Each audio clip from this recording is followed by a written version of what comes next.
Assalamualaikum. Jadi, kami di sini akan menjelaskan tentang peluang kejadian. Sebelum masuk ke peluang, kita harus tahu terlebih dahulu apa itu ruang sampel dan kejadian. Nah, contohnya seperti pada percobaan melambungkan sebuah uang logam dengan sisi angka dan sisi gambar. Terlihat ruang sampel sebuah mata logam tersebut adalah A dan G. Angka dan gambar, maka banyaknya ruang sampel sebuah mata uang logam adalah 2. Lalu ada kejadian dari pelemparan tersebut, yaitu kejadian pertama, kejadian muncul sisi angka, yang kedua kejadian muncul sisi gambar. Lalu apa sih yang dimaksud ruang sampel dan kejadian? Mari kita bahas lebih detail tentang definisinya. Ruang sampel adalah seluruh kemungkinan yang terjadi di dalam satu percobaan dilambangkan dengan huruf S. Seperti pada percobaan melempar sebuah mata uang logam, S sama dengan himpunan A dan G. S sama dengan angka, gambar. Titik sampel merupakan anggota-anggota dari ruang sampel. Banyaknya titik suatu sampel dinyatakan NS. Munculnya sisi A dan G disebut kejadian. Seperti kejadian 1, munculnya sisi angka, dan kejadian 2 sama dengan muncul sisi gambar. Ada contoh lagi nih teman-teman, seperti percobaan pelemparan sebuah dadu. Seperti yang kita tahu, dadu memiliki 6 sisi, yaitu titik 1, 2, 3, 4, 5, dan 6. Maka ruang sampelnya adalah 1, 2, 3, 4, 5, atau 6. Nah, lalu kejadiannya apa saja? Tentu saja bisa bervariasi. Contohnya seperti yang pertama, A adalah kejadian muncul sisi genap. Maka A sama dengan 2, 4, 6. Dan banyak variasi soal yang lain-lain. Oke, selanjutnya kita sudah tahu apa itu ruang sampel dan kejadian. Dan lanjut ke peluang suatu kejadian. Apa sih peluang itu? Peluang suatu kejadian yang diinginkan adalah perbandingan banyaknya titik sampel kejadian yang diinginkan itu dengan banyaknya anggota ruang sampel kejadian tersebut. Misalkan A adalah suatu kejadian yang diinginkan, maka nilai peluang kejadian A dinyatakan dengan peluang A sama dengan banyak kejadian A per banyak kejadian yang mungkin, atau dilambangkan dengan NA per NS. Dan jangan lupa, banyaknya kejadian A itu bisa sama dengan banyaknya ruang sampel, dan bisa kurang dari banyaknya ruang sampel. Akibatnya, peluang kejadian A bisa sama dengan 1 yang disebut dengan kepastian, bisa sama dengan 0 yang disebut dengan kemustahilan. Contoh soal nih, misal pelemparan sebuah dadu yang tadi peluang muncul dadu lebih dari 5, berarti disebutkan ruang sampel dadu ada 1, 2, 3, 4, 5, atau 6. Maka banyak ruang sampel dadu ada 6. Nah, kejadian muncul lebih dari 5 itu ada di angka 6, hanya 1. Maka peluangnya 1 per 6. Materi selanjutnya ada frekuensi harapan. Apa sih itu? Jadi ada yang namanya frekuensi harapan kejadian A merupakan banyaknya kejadian A yang diharapkan. Rumusnya yaitu frekuensi harapan kejadian A sama dengan banyak percobaan dikali dengan peluang kejadian A. Salah satu contoh soalnya, misal di dalam kotak terdapat 7 bola berwarna hijau dan 5 bola berwarna kuning. Dari dalam kotak diambil 2 bola sekaligus, lalu bola dikembalikan lagi. Pengambilan bola diulang sebanyak 110 kali. Berapa frekuensi harapan terambil 2 bola berwarna hijau? Diketahui banyaknya percobaan ada 110 kali. Jumlah bola total 7 ditambah 5 sama dengan 12. Dari 12 bola diambil 2, maka kita menggunakan aturan kombinasi. Rumus kombinasi ada seperti ini. Kombinasi R dari N. N faktorial dibagi R faktorial dikali N min R faktorial. Dari banyak ruang sampel sama dengan kombinasi 2 dari 12. Sama dengan 12 faktorial per 2 faktorial dikali 12 dikurangi 2 faktorial, hasilnya 66 langkah selanjutnya. Dimisalkan A sama dengan kejadian terambil 2 bola berwarna hijau, banyak kejadian A sama dengan kombinasi 2 dari 7. 7 karena di dalam kotak ada 7 bola hijau, jadi banyak kejadian A sama dengan 21. Peluang kejadian A, banyak kejadian A dibagi banyak ruang sampel. Sama dengan 21 per 66 disederhanakan menjadi 7 per 22. Frekuensi harapannya banyaknya percobaan dikali peluang kejadian A jadi 110 dikali 7 per 22 jadi 35. Jadi frekuensi harapan terambil 2 bola berwarna hijau adalah 35 kali. Setelah peluang suatu kejadian, ada juga peluang kejadian majemuk. Di peluang kejadian majemuk, yang pertama ada peluang dua kejadian tidak saling lepas. Misalnya A dan B adalah suatu kejadian yang berada dalam ruang sampel S.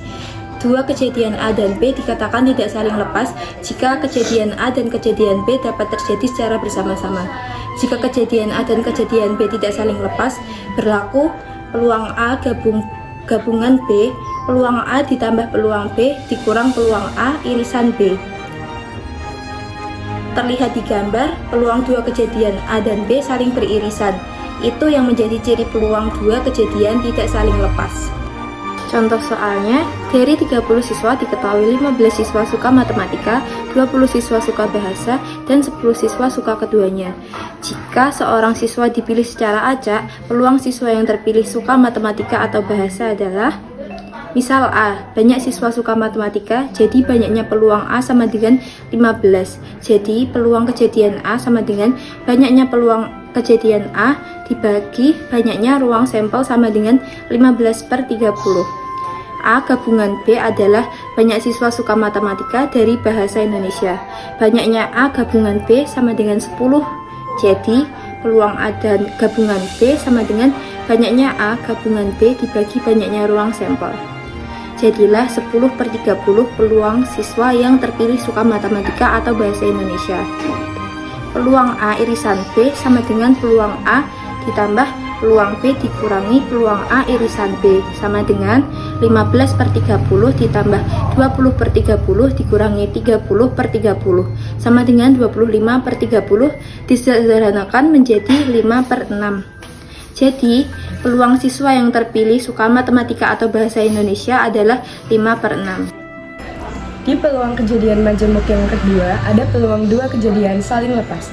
Misalkan A dan B adalah dua kejadian yang berada dalam ruang sampel S. Dua kejadian A dan B dikatakan saling lepas jika kejadian A dan kejadian B tidak terjadi secara bersama-sama. Jika kejadian A dan kejadian B saling lepas berlaku, peluang kejadian A gabungan kejadian B sama dengan peluang A plus peluang B.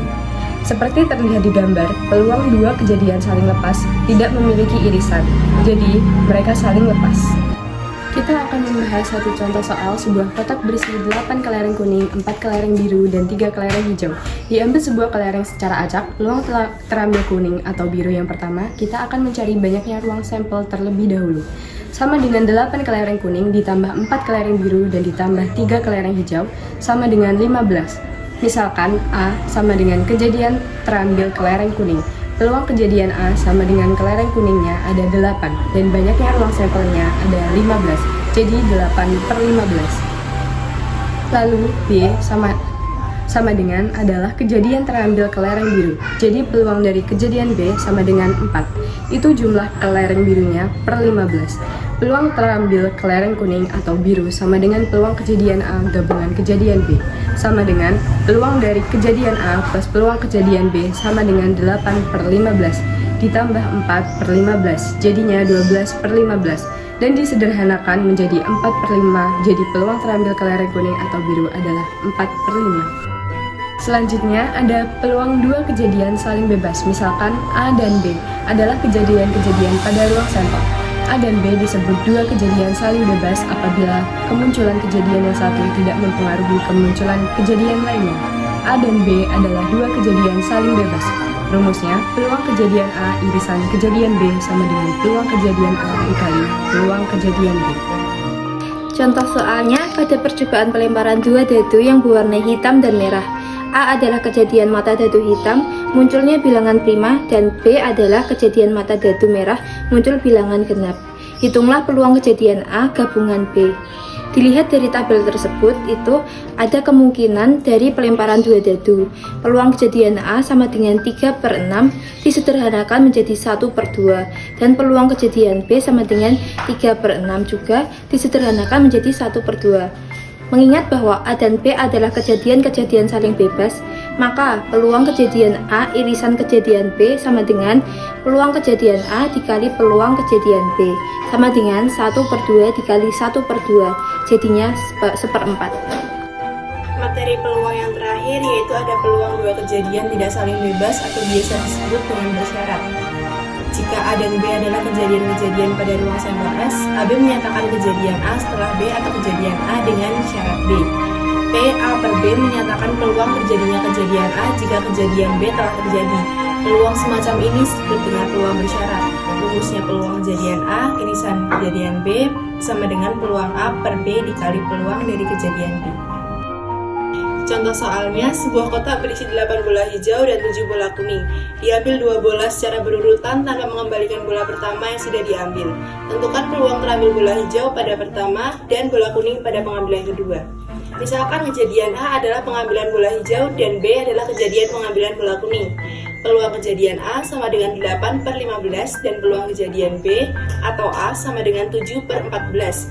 Kejadian A irisan kejadian B sama dengan peluang kejadian A dikali peluang kejadian B per A sama dengan 8/15 dikali 7/14 sama dengan 4/15. Jadi peluang bola hijau, bola kuning adalah 4/15.